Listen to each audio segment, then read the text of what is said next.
You're listening to WKDW Radio 97.5 and KDWRadio.com, broadcasting from the Bishop West Real Estate Mobile Tower right here in absolutely gorgeous Northport, Florida.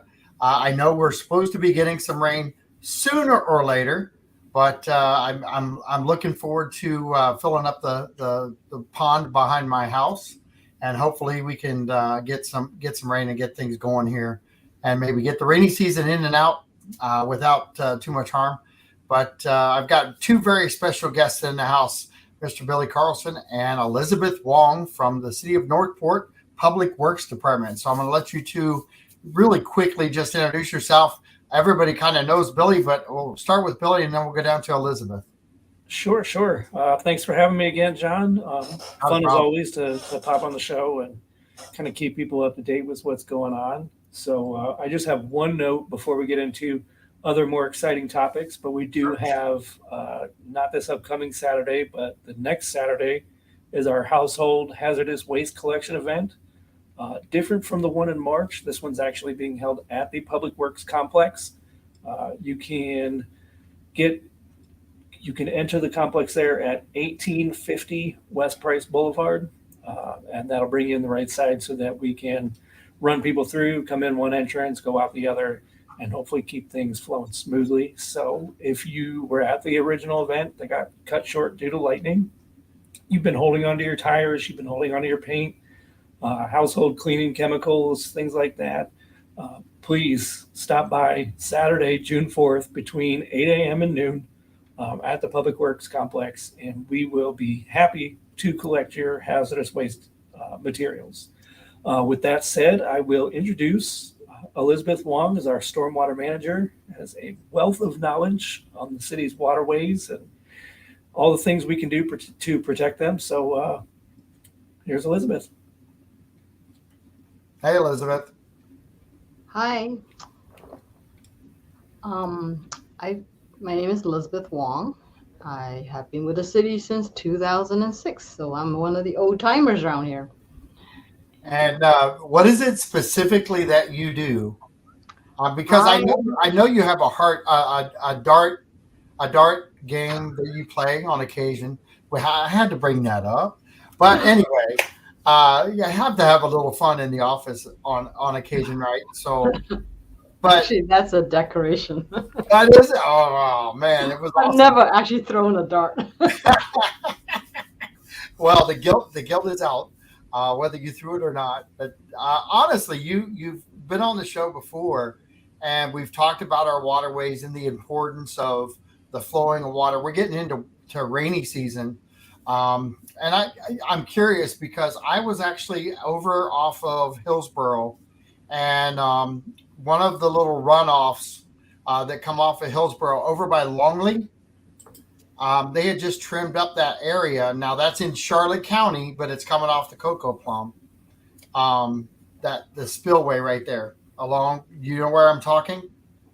We have 16 connections to Charlotte County. Which one are you talking about? Is it near to Toledo Blade? It's this side, the City Hall side of Toledo Blade. It's about the midway point to Toledo Blade and Racetrack. Longley is, and there's a spill off that comes off of that. Mm-hmm. But I noticed today they did they just listed and sold that house, but they did some trimming up back by the waterway just so they could see the water at least a little bit. And the water back there had and I've never seen really that green, like the fluorescent-y green. I should have taken a picture while I was there, but it was a really high level of green in the water. Is that kind of a normal thing before we get all this rain to kind of move things out? That we have been observing, and I'm aware of green water, algae in the water. Yeah. This is the worst time of the year in terms of algae because it's hot, it's sunny, there's water, and people are. I think some people are trying to fertilize the lawns before the blackout period. Blackout meaning you're not allowed to fertilize, which starts in June. So a lot of people like to fertilize in the month of May because it starts to rain. And people, right or wrong, they think, oh, I'll just let the rain water my fertilizer in. But what happened is that um, the rain comes and they throw this big amount of fertilizer on the lawns, and the rain just washes straight into our canals. And therein lies a big problem. All that nutrient, nitrogen, phosphorus, more nitrogen than phosphorus, that is causing a problem with algae growth and our aquatic vegetation growth.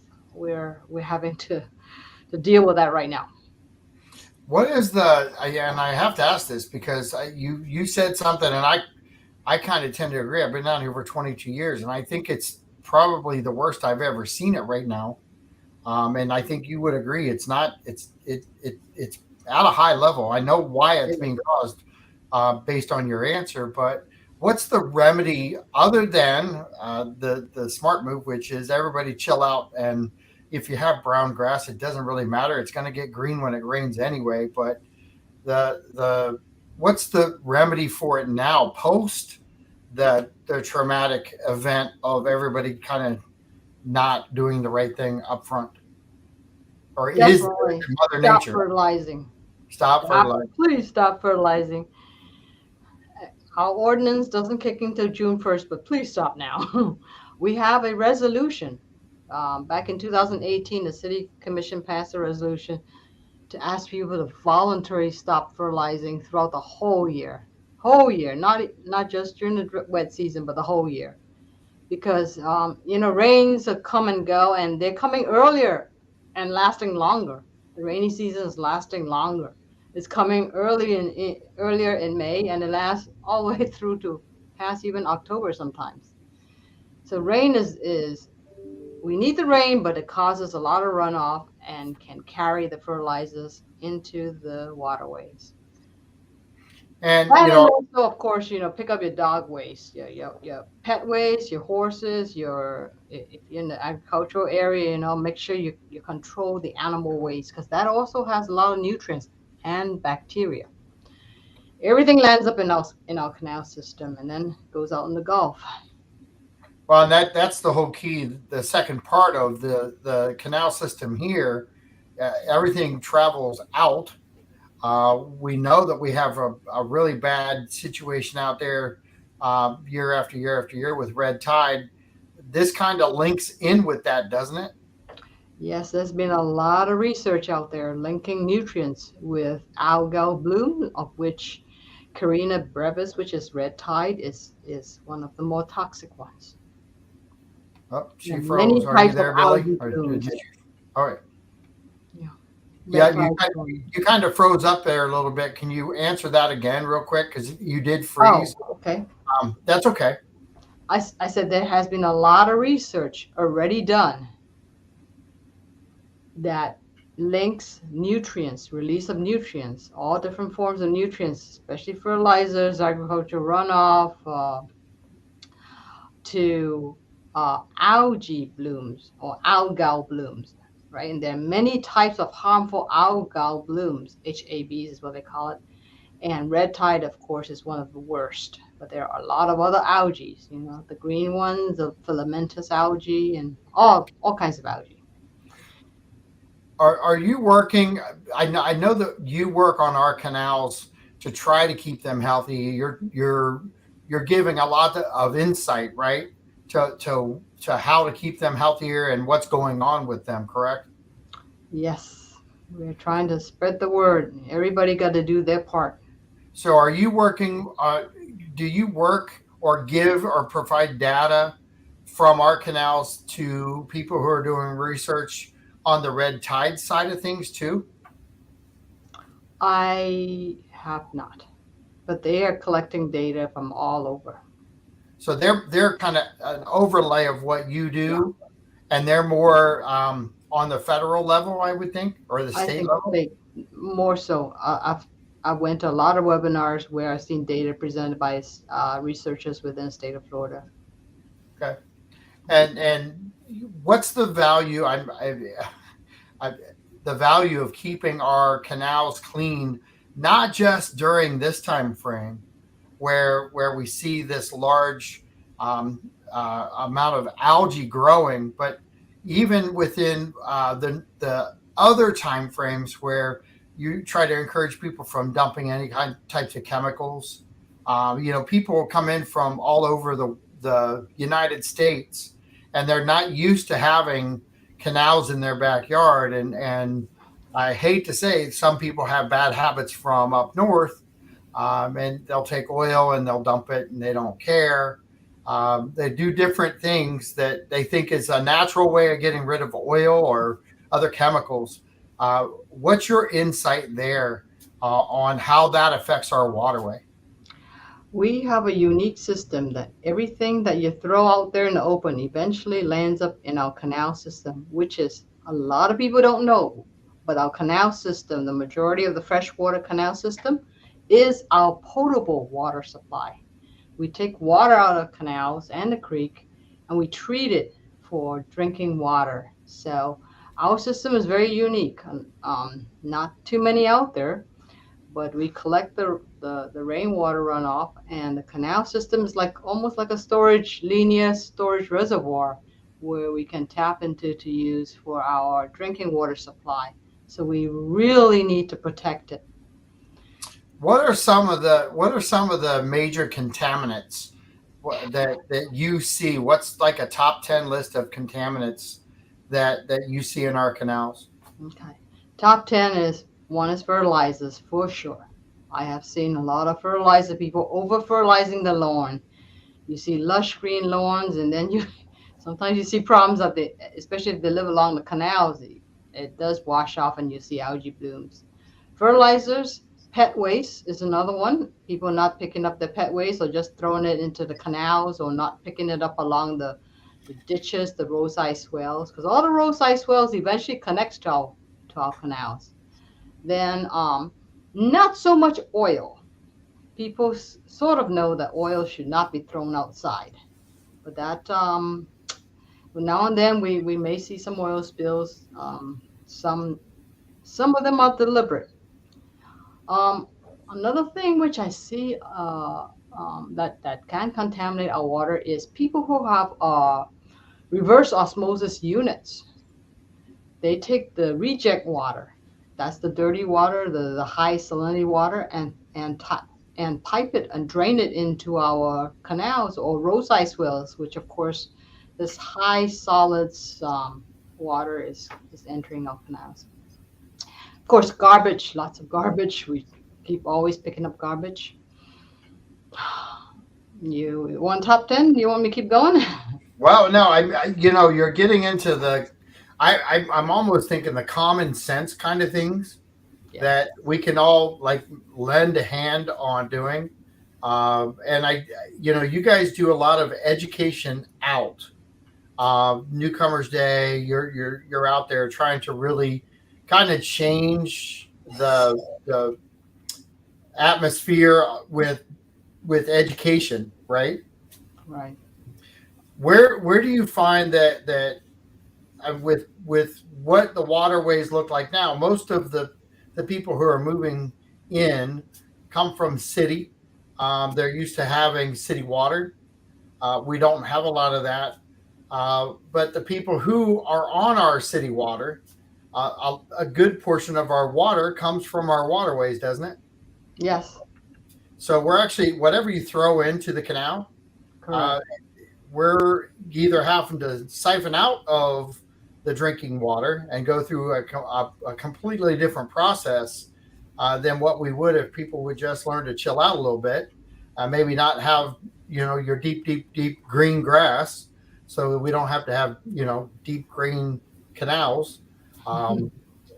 It's not St. Patty's Day, so we're not throwing dye out there, right? We're not doing anything city-wise. We're not doing anything to turn these canals green. This is all really about the contaminants that are in the water from people doing fertilizing and things like that, right? Yes.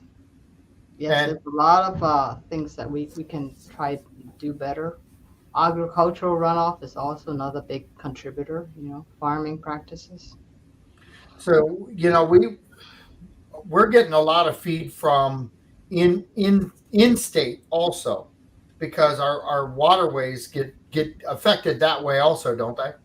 So no, whether we have the ordinance or not, and I this is the point I'm trying to get to, is we have an ordinance that's going to kick in the 1st of June. I'm almost thinking we need to bump that forward some.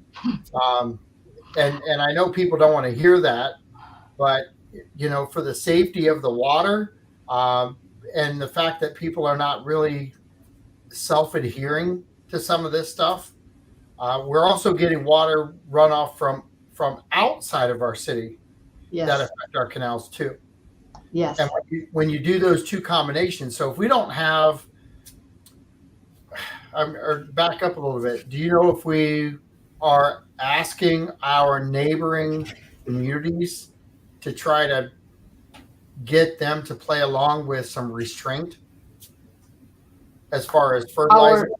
Our neighboring communities, being Sarasota County and Charlotte County, they all have very similar fertilizer ordinance, and I'm sure they're also doing public outreach to their citizens. So we do have a good core group of working relationships going on. Yes. To try to help prevent this. But where do you think we're at in the educational side to our community? Do you think we're at like maybe at a 50% education level, or maybe lower?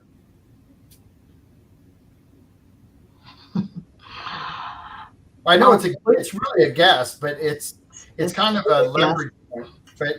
And I'm not going to hold you accountable for that guess. We try our best to reach as many people as we can, Sure. And social media such as this, Facebook, Twitter, and neighborhood watches. They really all help. I think most people know that what we do goes downstream and can affect downstream. And that's a big deal. It's hard in a community where we're growing so fast. People are getting sod put down, understanding their theory behind we gotta treat our yard, we gotta get it going, or it's not going to last. Along with the fact that, hey, I live on the canal and I look back in the backyard and I've got great growth back there. Well, you don't want great growth back there because of the fertilizers and everything else. But how does it affect the water itself?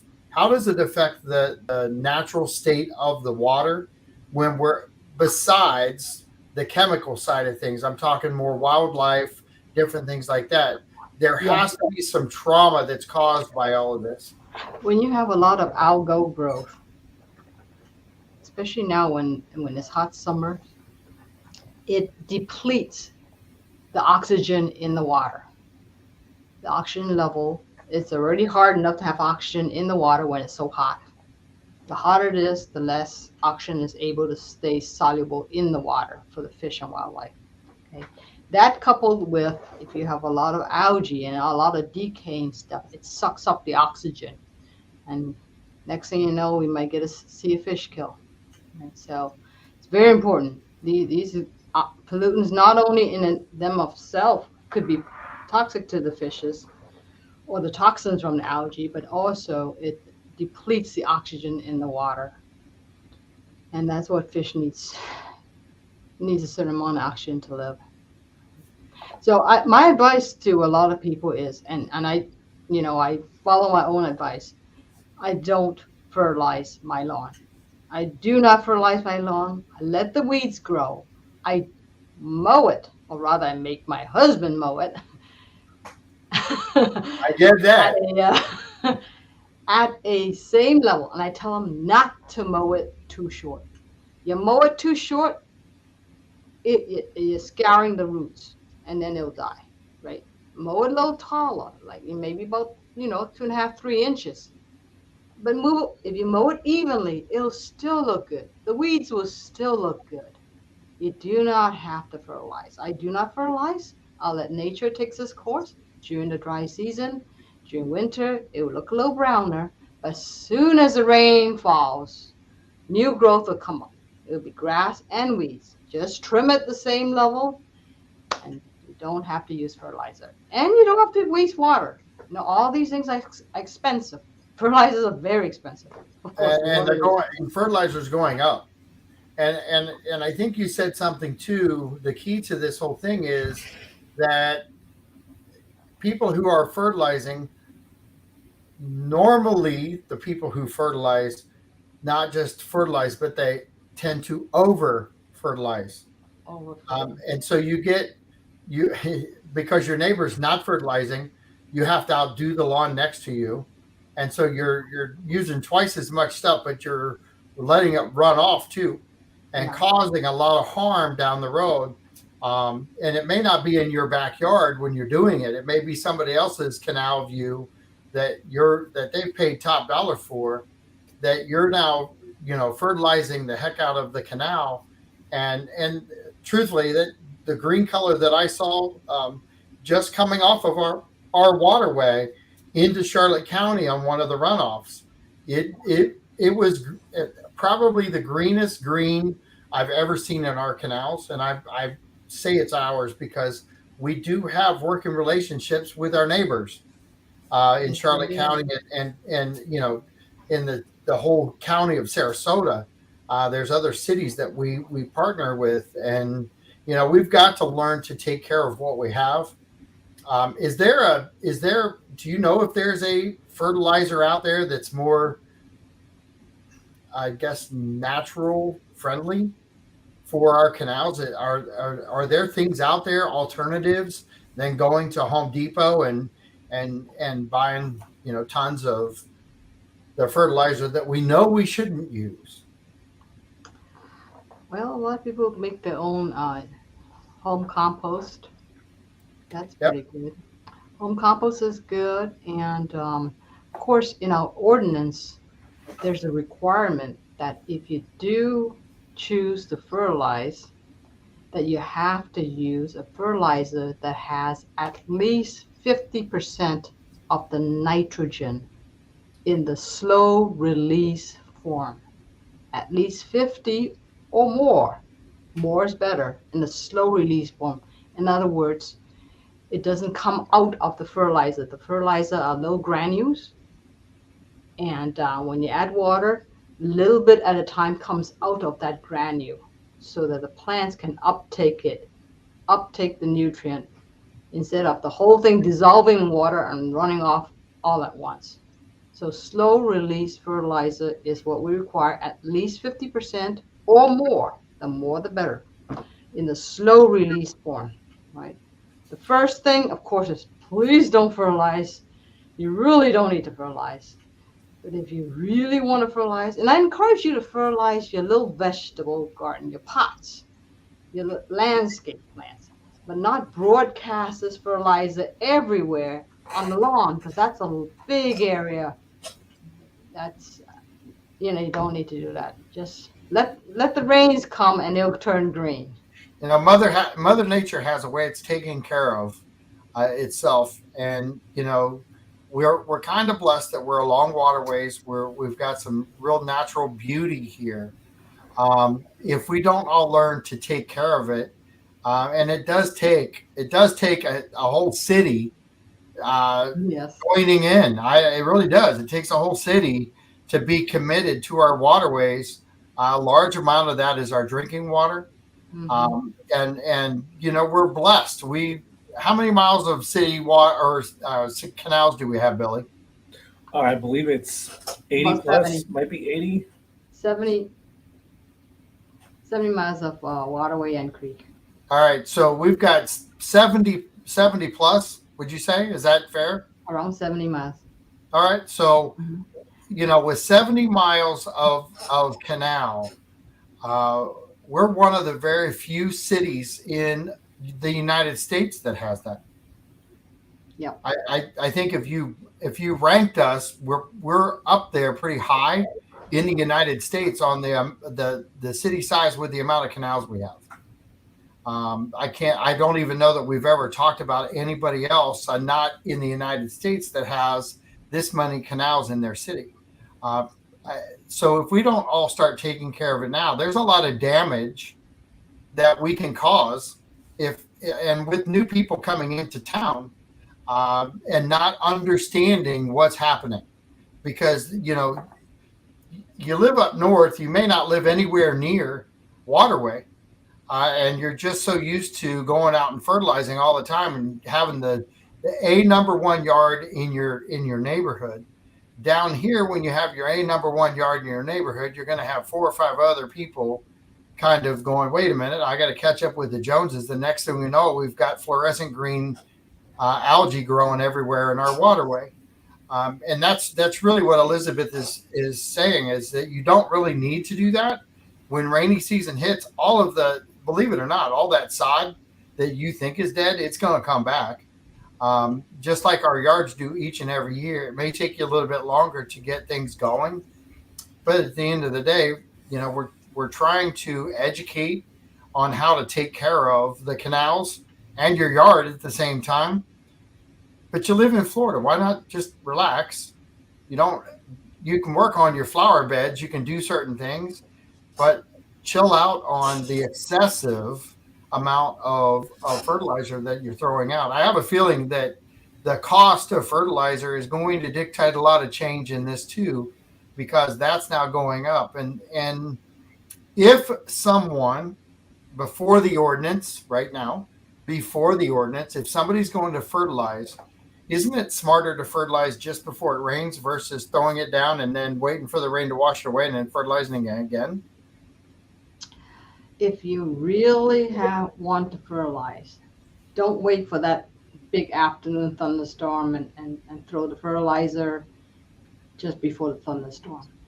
Find a day when it's not raining. Fertilize just as little as possible and then water it in. I know that also would waste water. That's why I said, let's not fertilize at all. Right. But don't fertilize. If you're going to fertilize, don't fertilize before a big thunderstorm, because that you cannot control that thunderstorm. It's going to rain maybe more than you think and just wash everything out. Good advice. So you're looking more for that, soaking rain. The little bit of rain to get it into the roots, just a tiny bit of fertilizer if you really need to. Again, I stress, you really don't need to fertilize. Just wait for the rains to come and everything will turn green. Well, I got to put a question up there, or a statement that he said, because Chuck, I know, worked for the city, and he said he's been here 40 years, never seen it before. Have they changed their formula spray? I think we've been talking about this, and maybe you can enhance that. This is really not a city triggered event that you know of, correct? Elizabeth? I'm not sure what he's talking about, spray formula. As far as the green, whatever they're spraying in the canals. That's how I'm taking it. I have to leave it to operations. I don't know the answer if they've changed anything in the spray. Okay. Hey, Chuck, if you can clarify that question, that'd be awesome. He said there's also an ordinance. I'll put this up there too, because it's under ordinance 92-7, where the road drainage is tasked with maintaining the integrity of the portable water store. Can you talk a little bit about that?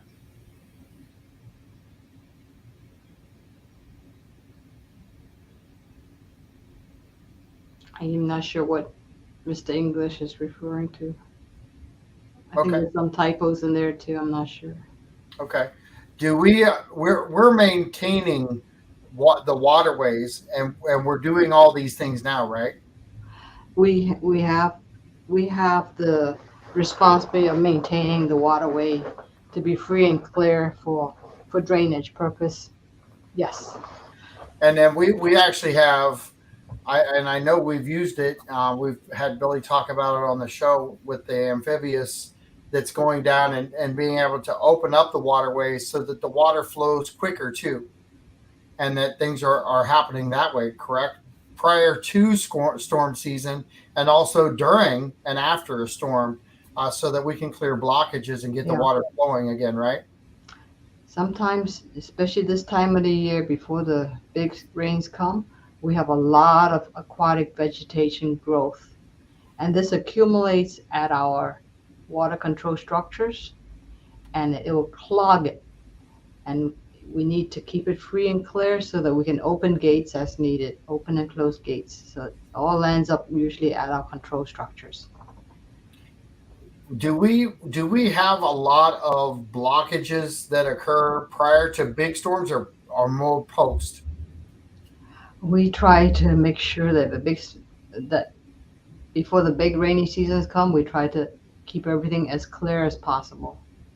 Are there testing? Are you testing in different locations through our canals, or what is it specifically that you do to govern the health of our canals? Can you explain that?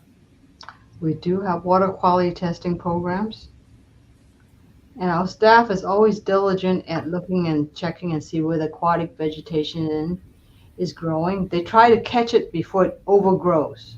It's easier to kill the vegetation before it doubles, triples, multiply. So, So we actually have vegetation that you guys try to control because it takes over. Is that correct. what I'm kind of Yes. so? All right. So in the control of that, well, no, and I'm going to step back for a second before I go there.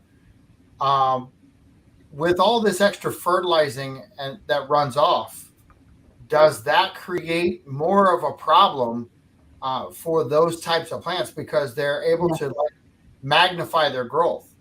Yes. The aquatic vegetation, they also thrive and bloom when there's nutrients in the water.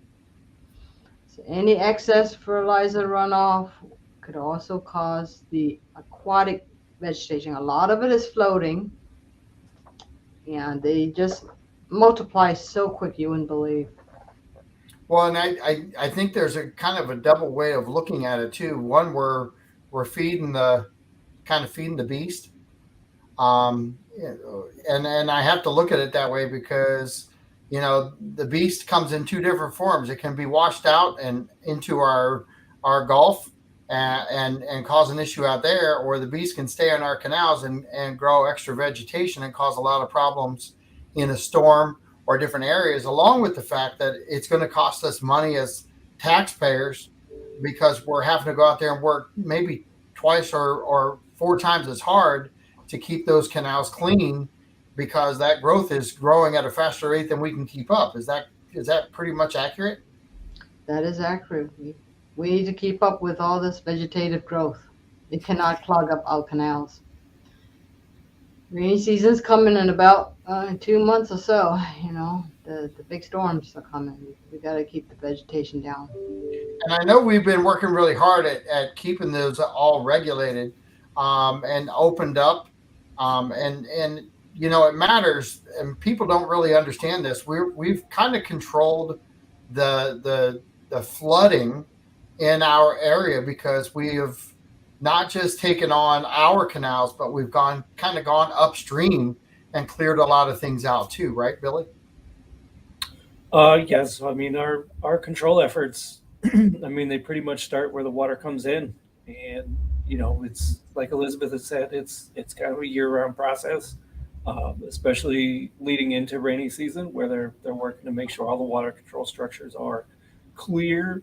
Everything within the city, we're working to keep water flowing freely, clear blockages and everything where we can, because again, rainy season comes, and as we saw last year, all it takes is one good night of heavy rain, and that can cause us a week of issues flooding wise if we're not able to move the water out. Well, and let's go back there for a second because last year we ended talking a lot about that, but we're going into rainy season now, and there's no reason not to reflect on what happened. We can't control Mother Nature, but we can give some release points along the way that do their job. Now, when you get those torrential downpours like we had, there's not a whole lot. I mean, there's just not a whole lot you can do. You can just manage the whole situation the best that you can until naturally the waters recede because Correct. we're not designed and we have nothing designed for an incident like that. Correct? Right. So and we've talked to this point previously. What happened with Elsa was just kind of a freak weather incident. And like you said, there's nothing that we can do that we can control Mother Nature. We can't tell the next tropical storm coming along to go away. We've got enough rainwater. We don't have control of a storm that drops a foot of water in an entire swamp area, just hundreds of square miles of swampland that's eventually going to drain to us. We can't Right. tell it go the other way. Sorry, we're full. The best we can do is make sure that we have the waterways open.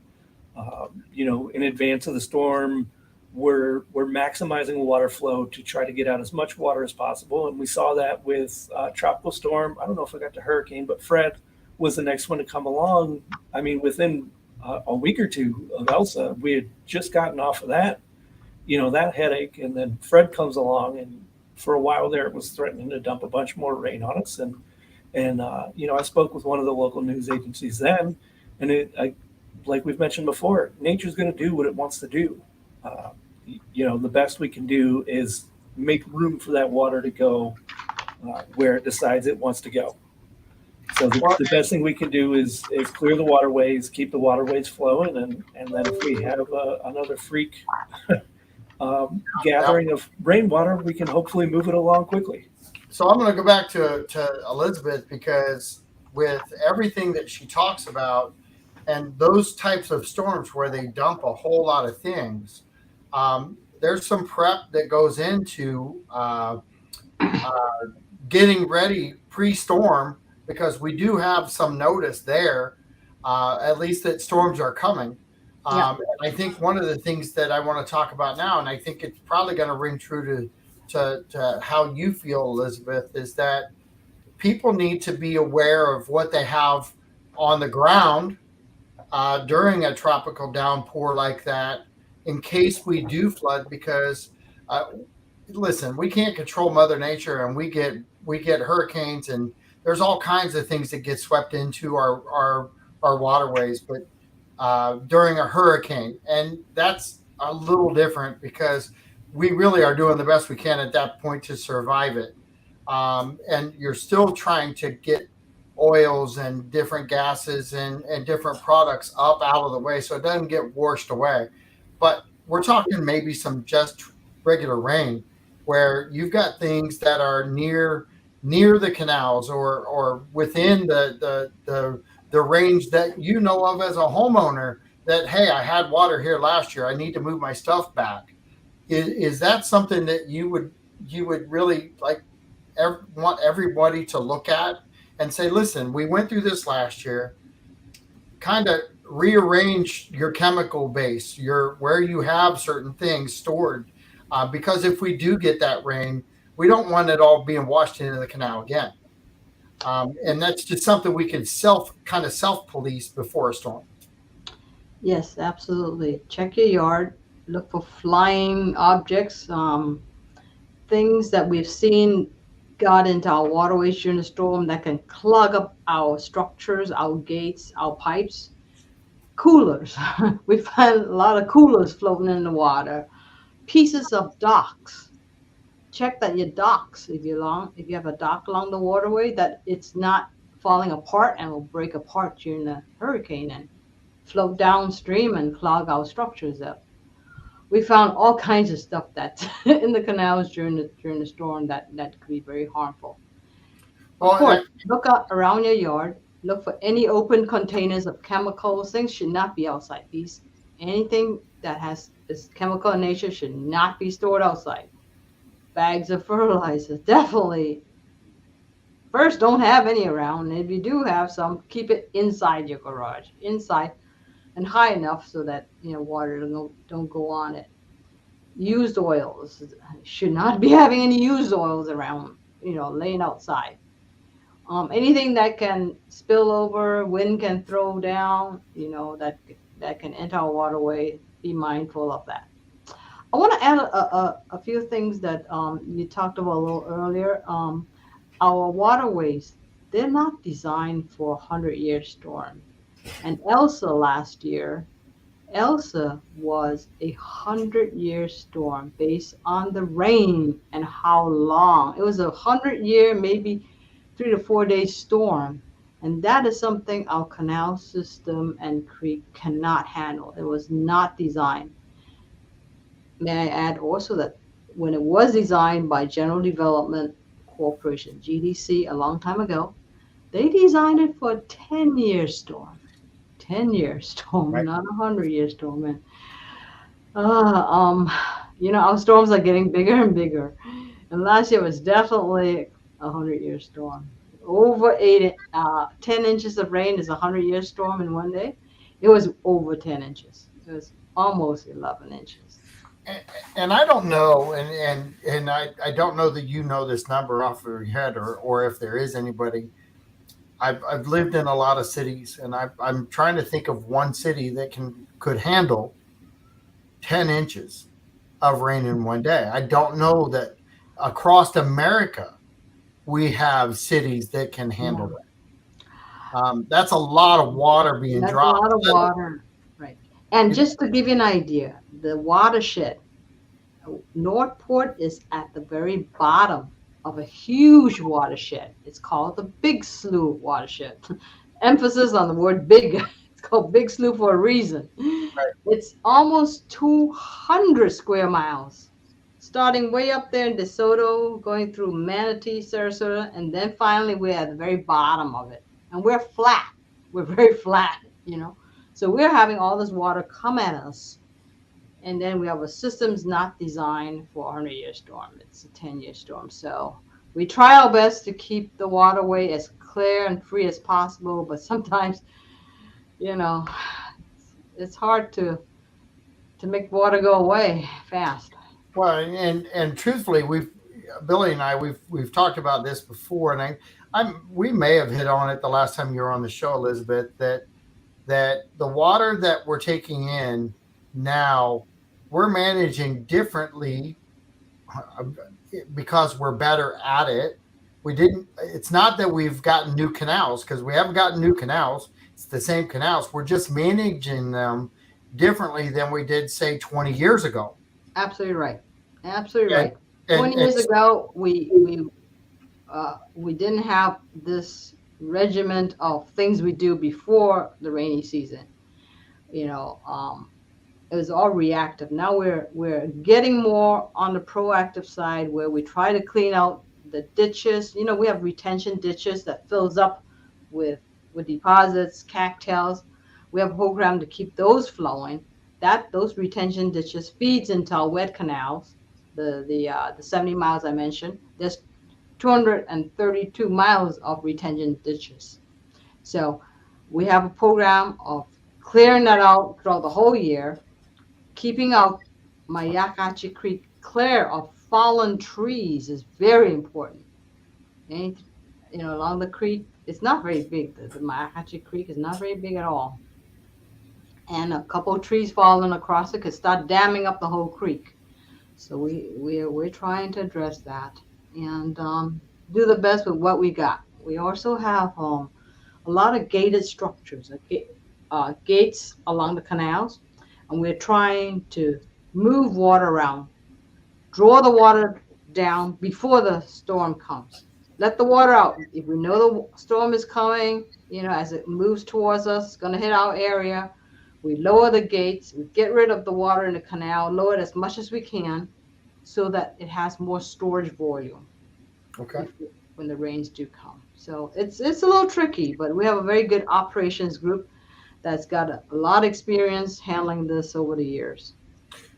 So I'm gonna go back here a little bit in the history, and then I want you to talk, because we just talked about what 20 years ago was like, but I know that you were here 20 years ago, right? Roughly? 2006, 16 years. All right. So I know for a fact that you remember that the estates used to flood quite often. Yes. And really we're not flooding in the estates nearly as often as what we were.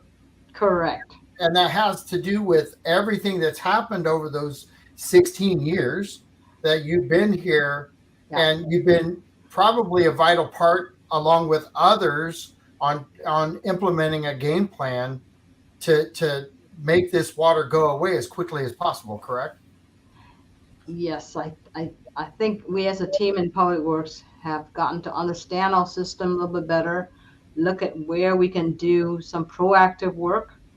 And so we still flood in the big storms, but the smaller storms, we either don't flood as much or it comes down quickly after the rain passes. And those are key things, you know. We can't help the huge storms. I cannot promise we'll never ever flood, you know, based on what we have, no matter how well we do. But we can try to get the water come down faster after rain, so long as it doesn't keep raining and raining and raining and raining for days on end, you know. If it rains a lot north of us, if it We rains still a get lot north of us and we are dry, if the rain stopped in Northport and it continues raining north of us, we still continue having flooding in our roadways right. because it's coming at us from north. And that's very important for people to understand when there's a storm out there. And while it may or may not hit here, that doesn't mean we won't flood. Right. Because the city north of us, if they get 10 inches of rain in one day, that water's going somewhere. Yes. Well, and that's what we saw happen with Elsa. You know, we had that initial rain overnight. I think it came through at like 2 or 3 in the morning, and everybody woke up for work the next day and thought, where did all this rainwater come from? And then it leveled off, started to go down in some areas, and then it was, you know, 2 or 3 days later, it started coming in mass. And, Yes. you know, we went to bed and the water was fine, and we woke up the next morning, and some neighborhoods that had barely gotten any water were suddenly under 2 feet. And the ones that were under 2 feet already were suddenly under 4 feet. And everybody kind of went, well, what the heck just happened? And, you know, like you said, it was that area north of us, the Big Slough Preserve, got all of that same rainwater that we got, that flash foot rain of water over 2 or 3 hours. And eventually it made its way south to us. And, you know, I will say, because I live out in the estates area, I will say to speak to the quality of drainage that we have. If you remember, Hurricane Irma was this just massive monster hurricane. And, you know, like Elizabeth said, we're built to withstand 10-year storms, not 100-year storms.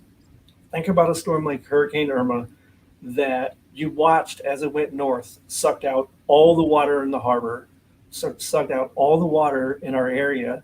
And then 2 or 3 days later, all that water comes back south. The estates saw some flooding in some areas. I know my street, we're east of Sumter, so we didn't get as much, but we did see some flooding. And I mean, it was within a day or two, it was gone. And that's a storm, something like that, where it all comes from up north, it all comes downstate, all comes down through the swamp and through Northport.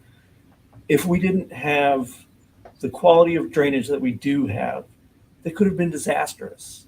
If we didn't have the quality of drainage that we have, the water from Elsa could have been around for weeks. Well, if that would have been 16 years ago, I don't even know what the estates would have looked like. Right. Because we were flooding back then with a 10-year storm. Right. And as soon as I think Elizabeth would probably agree with that. And as soon as it peaked north of us, you know, it was within, I think it peaked on a Friday night or Saturday night.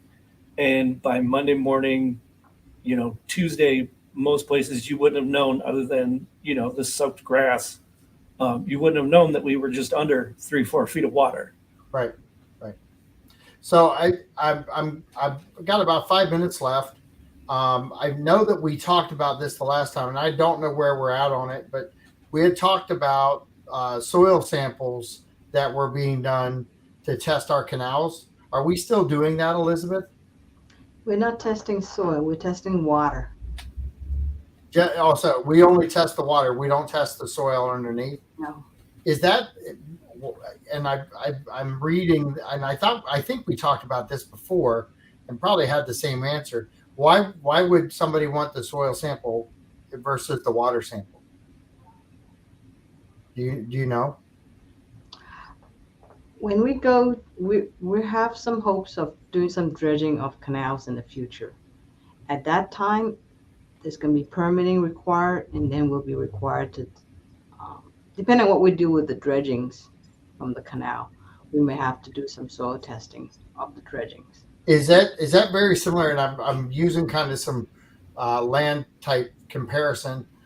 Is that very similar to what they would do with a golf course because of the excessive amount of chemical that would be used there? So when one goes under, they're not in business anymore, and you want to build on top of it.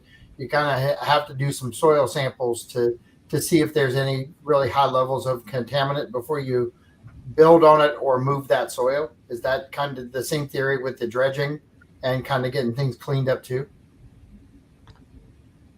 The golf courses, yes, if there are contaminants and DEP gets involved and they require a cleanup, a lot of testing and cleanup, yes. What happens when we test our canals with the soil? Is that If it's really the the same? depending on what we want to do with it and levels of contaminants found, we determine where is the ultimate place we have to put the soil dredgings. Of course, if you're gonna put it into a landfill, then there's less requirements in terms of levels of pollutants. But if you want to reuse the dredgings, say on land, then there'll be I'm sure there's going to be a much higher level of testing that's required. So I'm taking that from what you're saying, and correct me if I'm wrong, but if we actually tested our canal soils, would they be at a higher level of contaminants, do you think, right now? I wouldn't know. I haven't done any yet. Okay. And we really don't have anything planned for the future, right? We are hoping to plan. We have to go through all the design and permitting to dredge a section of Cocoa Plum. We have collecting survey data right now in the last segment of Cocoa Plum. This is a segment just before it pops into the overflows into the Mayakachi Creek. Okay. So we're surveying right now. We're almost done, and that's the first thing, is to see what the canal bottoms look like, how deep is the muck, how much of it, what's the quantity. Then the next step is to actually decide, do some plans, drawings, and talk with the Department of Environmental Protection on what kind of testing is required and how to do the dredgings. It's a long process. So this is a long game plan. It's not something that's going to happen overnight, right? Yeah. And it's does that change the cocoa plum itself with the dredging? I know what dredging is. You're moving a whole lot of product out of it. Does that make it deeper? Now, dredging cocoa plum and getting rid of the dredgings would help with water quality. We are allowed to dredge back to the original design elevations of the canal bottom. And I've already gotten permission to do this from Southwest Florida Water Management District. I still need to go through permitting process with FDEP, which is Florida Department of Environmental Protection, and may have to get involved with Army Corps, I'm not sure. Okay. That'll be the next step of permitting, design permitting. First, we got to quantify how much muck we have in the canals. So what's your, and I'm going to run out of time, so I'm going to do a quick answer. If you were looking at today as a day you got to answer, and you're on my shelf, so project, because I'm not going to hold you to a date. If we were going to dredge, what are we looking 2 years out with everything you got to do? I would say at least 2 years out. I would say, yeah. Okay. Yeah. I just thought, just a thought to throw out there, just in case somebody's. We got a budget. We got a design. We got a permit, and we got a budget for it, and then we got a dredge. So that's easily a 2-year process. Yeah. Yep. There's a lot of layers to the muck, and there's a lot of layers to the other muck, which is financing, right? And getting it all done. Yes, it's very expensive. We got layers and layers of everything. But I truly enjoyed having you on the show. It was very insightful, and I hope people enjoyed it. We had a lot of people on early. I hope they come back and watch it because keep the canals clean. Elizabeth Wong, thank you so much. Billy Carlson, thank you for your time. I really appreciate having Public Works on. You guys do a great job. Thanks a lot. I appreciate it. This is John Rawlings with WKDW Radio 97.5 FM saying thanks. Have a great day and enjoy yourself. And remember, be safe on the roads out there, and we'll talk to you soon. Bye-bye now. Thanks, John. Bye-bye. You're welcome. You're welcome.